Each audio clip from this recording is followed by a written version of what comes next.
In this video, I will try to perform a significant shift in perspective. Most of my work on this channel revolves around the description of various facets of the coming demographic crisis affecting, to various degrees, most of the world.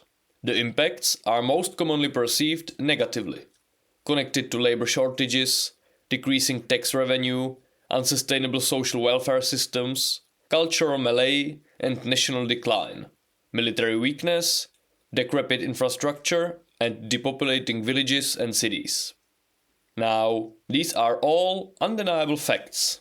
But is it the whole story? The current population crunch, into which vast areas of the planet are heading, is truly a massive change.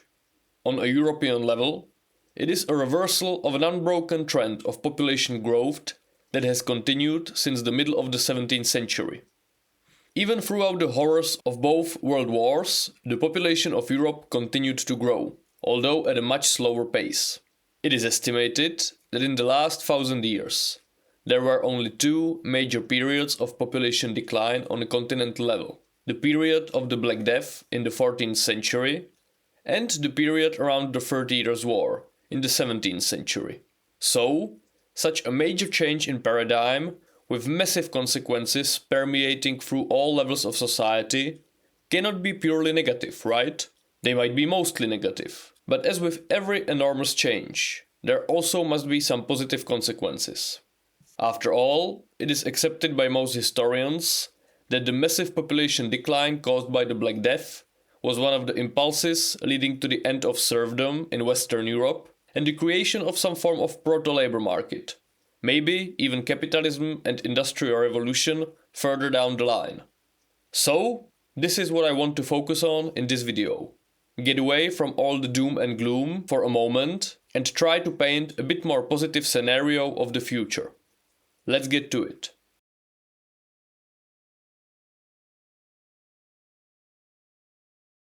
As mentioned, there were two major periods of population decline in the last 1,000 years of European history. Now, there definitely might have been more local periods affecting a certain region or a certain state, but on a continental level, there is a consensus on just these two. The first was caused primarily by the Black Death, which nevertheless found a very fertile ground for its rampage among the European population, already massively weakened by decades of severe malnutrition and famines. Many consider the Black Death population decline to be a prime example of a Malthusian catastrophe, a situation in which population growth outpaces agricultural production, thereby causing famine or war. According to this theory, poverty and inequality will increase as the price of assets and scarce commodities increases due to fierce competition for these dwindling resources. This increased level of poverty eventually causes depopulation by decreasing birth rates. If asset prices keep increasing, social unrest would occur, which would likely cause a major war, revolution, or famine. Societal collapse is an extreme but possible outcome of this process. And indeed, the population of Europe has grown significantly over the previous centuries. Approximately from the middle of the 11th century and throughout the 12th century, Western Europe went through somewhat of a high Middle Age golden age, sometimes called the Renaissance of the 12th century. Many peak examples of high Gothic architecture, such as the Notre Dame, Canterbury, or Chartres cathedrals, were built in those times. Arthurian legends in England, Les Cid in Spain, and Nibelungenlied in Germany are all classics of the European literary canon. The European population is estimated to have grown from under 60 to almost 90 million people between 1000 and the middle of the 14th century, when the Black Death hit the continent. These population numbers and their growth rates are good examples of how the demographics of the pre-modern world were a completely different game than today.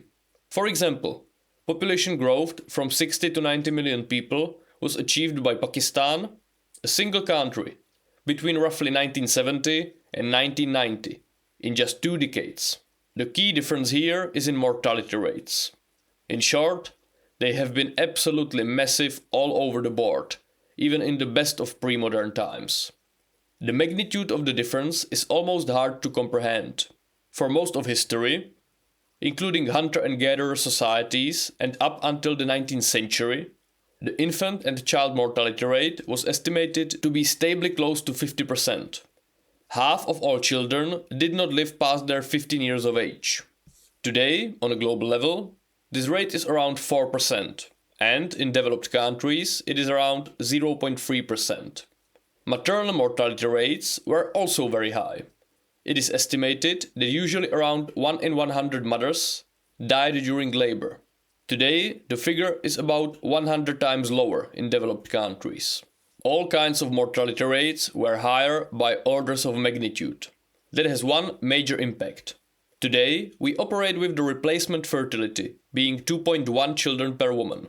However, that is mostly the case in the more developed countries with low mortality rates. Demographers estimate that in some of the countries with the highest mortality rates on the planet, mostly in sub-Saharan Africa, the replacement rate might be as high as 3.4 children per woman. That means that the replacement rate in the Middle Ages, or more broadly speaking in the pre-modern world, was most definitely not 2.1 children per woman, but much higher. For example, in antiquity, demographers estimate that the replacement level was likely somewhere between 4.5 and 6.5 children per woman. You can often hear claims about low birth rates in pre-modern times. For example, they are often cited as one of the causes of the decline of ancient Greece or Rome. They certainly might have played a role.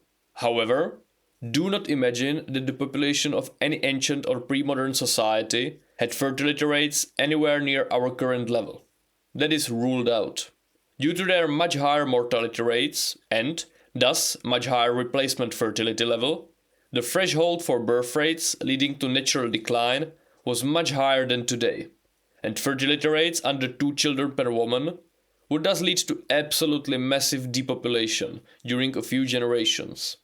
If you read about low birth rates in antiquity or the Middle Ages, imagine the average woman having 3 or 4 children instead of 5 or 6, and not 1 or 2 children, as today. We are truly unique in this regard. But back to the pleasant topic of the Black Death. As I already noted, there was a medieval baby boom. Due to those times' relative stability and abundance, people married earlier and fertility rates were high. The population growth, however, wasn't without consequences. In such pre-modern times, large-scale population growth threatened the ability of the population to get basic necessities, mostly food, shelter, and firewood or charcoal. As Robert Malthus correctly observed many centuries later, the ability of the land to provide for the people was inherently limited. It often just could not cope with the increasing population and demand, especially if the population's average age decreased due to high fertility. Then, there were more small children who could not yet work in the fields, but they still needed to be fed and kept warm. Another massive factor was weather and climate, since any cold and wet year could mean a very weak harvest, which could spell a disaster in the form of famine. Long story short, the demographic growth of the medieval period led to sustained inflation, affecting mostly the most basic necessities, such as food, shelter, firewood, and charcoal. These commodities were in most pressing demand. Everyone needed to eat and use fire, but they were least elastic in their supply. Agriculture could provide only so much food, and the land only had so many trees. So, as the population was growing, so were the prices. More people meant a lower value of labor, since the population expanded much more rapidly than the medieval job market, if we can even call it that, since forms of serfdom were still prevalent in Western Europe back then. The real wages thus massively declined. The lords who owned the land most people worked on were getting richer, and the peasants were much poorer, since rents and land values skyrocketed. Even before the Black Death came, Western Europe was experiencing massive crises, widespread poverty and hunger. For example, the Great Famine of 1315 to 1317. Then, in the middle of the 14th century, the plague hit a continent already ravaged by severe malnutrition, and it was the so-called final nail in the coffin. The population of Europe declined by about a third, and in parts of Western Europe it was even significantly higher. It must have been bloody apocalyptic. The European population has not recovered for 200 years, and in some rural French or English regions, it did not reach the same numbers until the middle of the 20th century. However, there were positive long-term consequences as well. The agricultural prices plummeted, as did the land value and rent, which were both clear consequences of the population decline. Labor was scarce due to massive depopulation, and real wages significantly increased, especially for low-skilled laborers. The high bargaining power of workers led to the gradual end of serfdom in Western Europe and increased social mobility. Economic inequality, while obviously still pretty outlandish, declined significantly. This period of stability lasted for most of the 15th century and culturally manifested in the European Renaissance. However, nothing good lasts forever. In a sort of vicious cycle, prosperity has led to a restart of population growth. The fertility rate increased, and marriage age and mortality rates declined. From circa the beginning of the 15th century, the population slowly began to grow, and the growth rate accelerated in the second half of the century. I won't get into the details, since, in broad strokes, they were relatively similar to the situation I described in the Middle Ages, but the whole cycle basically repeated itself. The population growth caused demand-driven inflation of basic necessities such as food, firewood, and land prices that have persisted for a very long time and brought Europe to another massive crisis in the 17th century, where a number of wars, bad harvests, diseases, and the general social upheaval caused second significant pan-European population decline. It is estimated that the European population grew from circa 60 million in 1400 to circa 110 million in the first half of the 17th century, and then declined by about 10 million people on a continental level around the time of the 30 Years' War. The local declines in some regions of Central Europe or Spain were even much more drastic. And once again, after this mayhem, a period of growth and stability occurred. The prices of agricultural products fell due to suddenly slashed demand. Real wages grew due to scarcity of labor and declining prices and rents, and inequality decreased. Culturally, this stable period manifested in the era of Enlightenment. These were the only two cases of population decline in European history in the past 1,000 years, until our contemporary times. Now, the outline of the history of population decline with the causes and consequences was obviously highly distilled. Not everyone agrees that population growth is the main force behind this aforementioned crisis. Experts often bring up other reasons, such as climate or monetary policy. The world is complex, and all of the factors likely did play a role. However, most agree that the population decline did bring certain benefits to those who were able to, well, survive it. So, let's now move through time to our current times and try to find out if we might be so lucky as to experience the potential benefits of a large-scale population decline, which is, in our case, so far caused purely by low fertility, without massively increased mortality rates, and, thus, without the horrendous wars, famines, and epidemics. If that would be the case, our current situation would not look so desperate after all.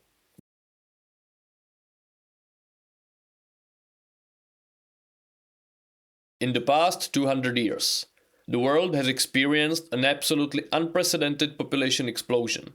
However, this population explosion was accompanied by an even more unprecedented explosion of technological progress and innovation. So far, this technological productivity boom has been able to offset the potential Malthusian catastrophes, at least on a huge continental scale, like the previously mentioned European declines. Sure, some countries and regions, mainly in Africa and the Middle East, might be seriously threatened by water or food shortages, if global trade with fertilizers or the food itself were to shut down. However, we are producing massive food surpluses on a planetary level due to previous revolutions in agricultural productivity. The British economic historian Angus Maddison has calculated that since 1820, so basically from the Industrial Revolution period onwards, the population of the planet rose fivefold, while the per capita income increased eightfold. The population has skyrocketed, but the living standards have increased even more. This vast population growth is now coming to an end. In some regions of the industrialized world, populations are already significantly declining. In others, they are stagnating or mildly growing only due to a large influx of immigrants. It is very much possible that the world's overall population will peak during this century and then starts to decline. By that point, there might be many countries that will see their populations decline by 50%. Now, there are people who see significant parallels between the processes leading to the big depopulation crisis of the 14th and 17th centuries and contemporary development. Since the 1970s, some of the indicators in Western developed economies have seemed to show some resemblance to the processes outlined in the previous chapters. Economic inequality, measured usually as the share of the wealth owned by the top 1% of the population, has increased rather massively since the 1970s. The real wages, especially for lower skilled workers, have stagnated or even declined. Rents and house prices have significantly increased, and their affordability has declined substantially. Maybe we are experiencing similar population growth-induced pressure on the prices and wages that people in the past ages have experienced. Luckily for me, there is a book that deals more or less with the subject at hand. It is called The Great Demographic Reversal, and it tracks the impacts of the grand demographic changes on the global economy over the past 50 years or so.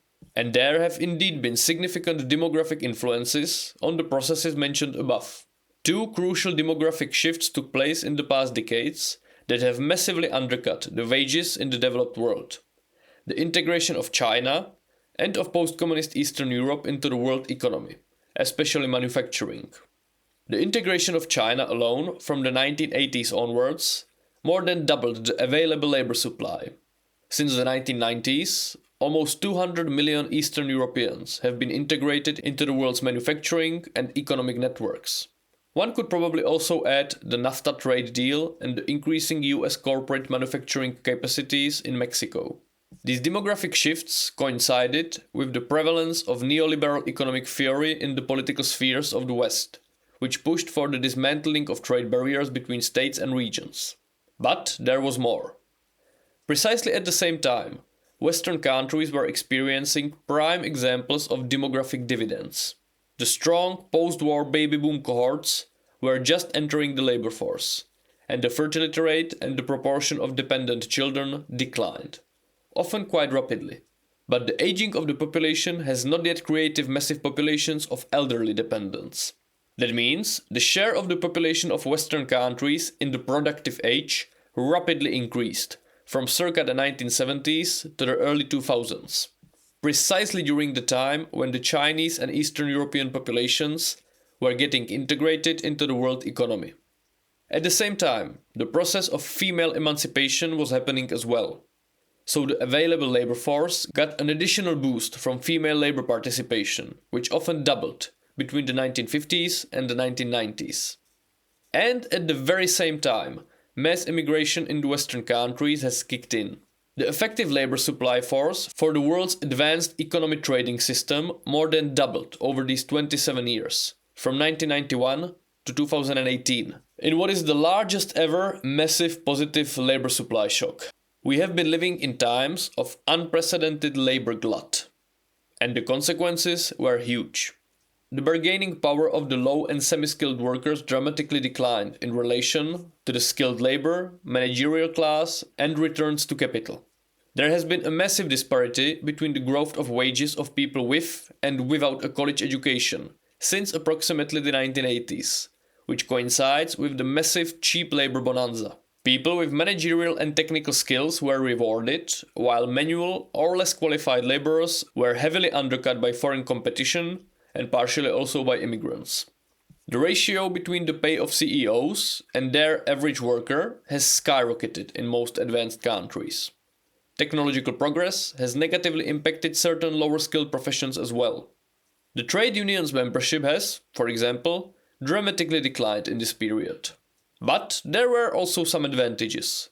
The prices of durable goods, such as cars, refrigerators, computers, and so on, have significantly declined in this period, due to dramatically lower labor costs of their manufacturing.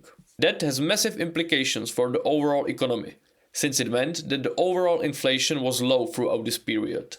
That has allowed governments to massively pump money into economies for a long time, since the interest rates could be kept at low levels due to deflationary pressures caused by the declining costs of manufactured goods. Due to very low interest rates, the ballooning government debts were quite easily serviceable. Low interest rates have also led to rising asset prices, such as bonds, equity or house prices, massively increasing overall inequality. The haves profited much more than the have-nots.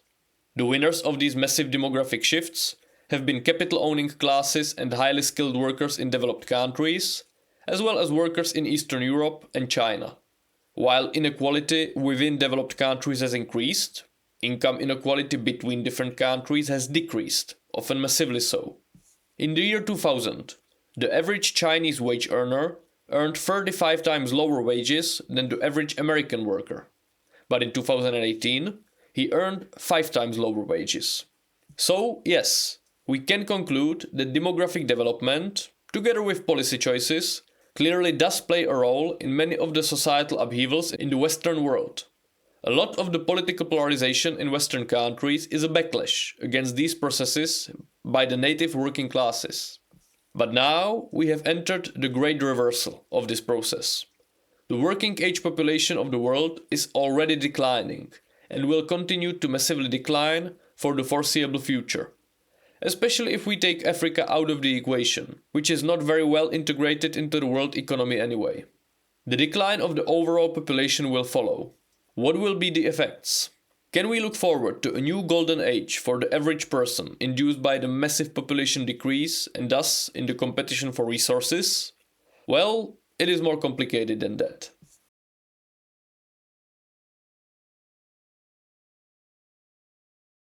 First of all, it is important to point out certain very important demographic differences between the decline of the population of our age and the past ages. There is obviously a huge difference between population loss caused by low fertility and something like a plague, famine, or a period of massive wars also accompanied by a lack of food or pestilence. In those cases, the population declines were usually very sharp drops in a relatively short amount of time, for example within a decade. Moreover, in cases of famine or plague, the dying disproportionately affects the biologically less resilient strata of the society, so the young and the old. That means that these calamities, their obvious dreadfulness aside, probably had relatively beneficial impacts on the age structure of the population from the economic point of view. The percentage of very young children and older people who are not really capable of working that much would decrease, and you would be left with a bulk of the population in the peak productive age. Due to persistently high fertility rates, the population started rebounding very quickly after these calamities, when massively increased mortality rates passed over. It is fair to acknowledge that in the case of wars, such as the 30 Years' War in the 17th century population decline, this does not really apply, since men in economically productive years would be disproportionately affected by war-induced excess mortality. However, even during the 17th century, large parts of the population decline was caused by famines and pestilence. Climate changes caused significant crop failures, and the malnutrition of the population made it much more susceptible to being killed by diseases. However, we are in a very different situation. Massive excess mortality rates do not cause our issue. It is ultra-low fertility rates that are lower than mortality rates, which are, nevertheless, very low as well from the historical point of view. Our demographic issues are thus unique. First of all, they lie in the massive elderly dependent populations, which need to be somehow taken care of, in terms of basic necessities and healthcare. Second, the issue never ends as long as the fertility rates remain sub-replacement. Every generation will be smaller than the previous one, and the population imbalance will prevail. But I have promised that this video won't be doomerism, and I will stand by my word. Nevertheless, the picture is complex, and to outline the good that might come out of it, we must also consider the bad. First of all, economic growth is most likely to be almost non-existent. In an age of declining working age populations, often rapidly so, only significant productivity gains would be able to offset this loss in the economic output of workers. Since the growth in labor productivity in the developed world has been declining for decades, this is very unlikely to happen. In many countries, the economic growth in the past years has depended on the constant influx of immigrants, who nominally increase the output of the country's economy without significant boon for most of the population. However, this will likely be seriously curtailed in a world of rising anti-immigration sentiments. Moreover, the various forms of taxation of the population will almost certainly markedly increase. Pension and healthcare costs will skyrocket due to the rising share of the elderly. There will almost certainly be a pandemic of dementia and Alzheimer's, which affects a substantial share of people over a certain age. Even if publicly funded pension schemes and healthcare systems were slashed, something that is highly unlikely in a democratic system, but let's say that democracy might not be here forever, this issue would still persist. If you think through the consequences, if public funded pensions and healthcare systems wouldn't exist, the need of the elderly would still be here. And they would most likely be heavily shared by their kids. So, the productive strata of the population. For most people, instead of being highly taxed, this would mean expenditures for their elderly parents out of their income. So, either way, whether through high taxation or through direct expenditures, the burden of the elderly population will heavily fall on the working age people.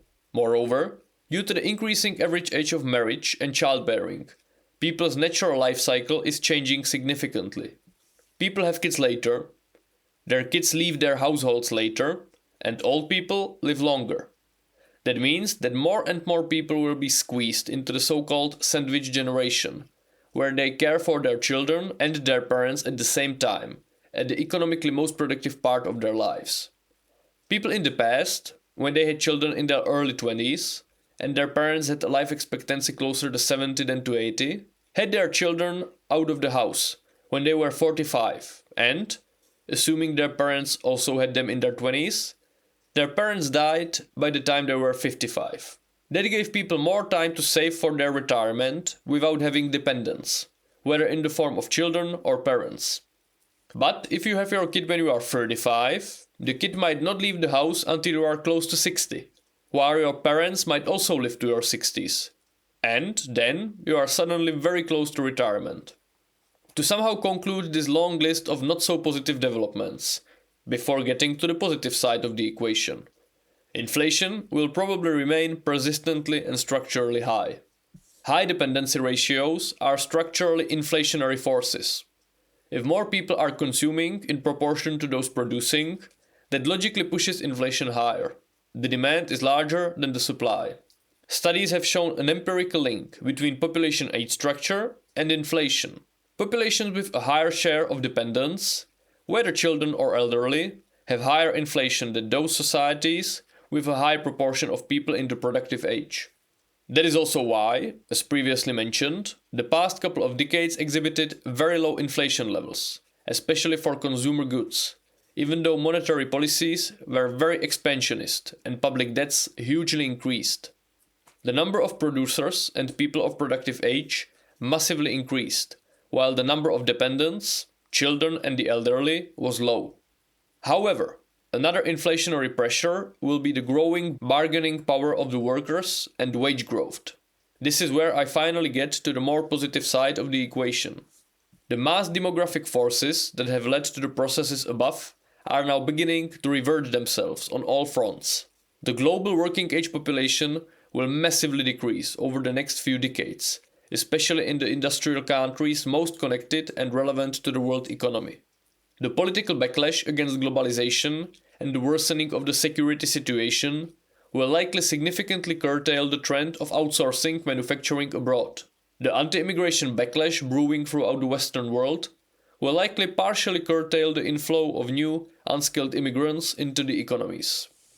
The bargaining power of lower and mid-skilled workers should increase significantly, and their real wages and the proportion of labor as a share of national income, which has generally declined since the 1970s in the developed world, should start to increase again. In the past couple of decades, We have lived in a world where the massive post-World War II generations all over the developed world were in their peak earning years before retirement. That means that there was a massive demand for assets such as stocks, bonds, and housing, since these boomers were trying to prepare for their retirement. As these massive and wealthy generations gradually retire and die off, they will start to decumulate their savings to get money for retirement. Since the demand generated by significantly smaller younger generations will likely be smaller than the supply, the prices of assets should decline. Researchers have found links between age structure and asset prices, depending on the ratio of people in their later productive years to retirees. When the proportion of people in their peak productive years, let's say from 45 to 65, is higher, as it has been in the past decades, the asset prices increase. And when the proportion of retirees is higher, as it will be in the coming decades, the asset prices declines. That should further decrease the current massive inequality.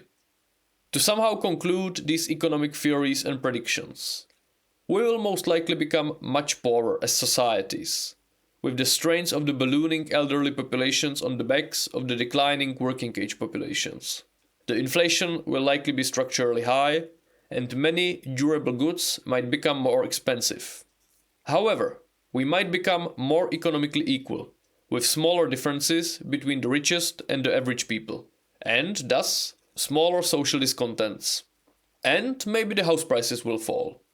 Maybe they could rekindle fertility rates, who knows? Of course, these are all just theories. What the future has planned for us remains a mystery.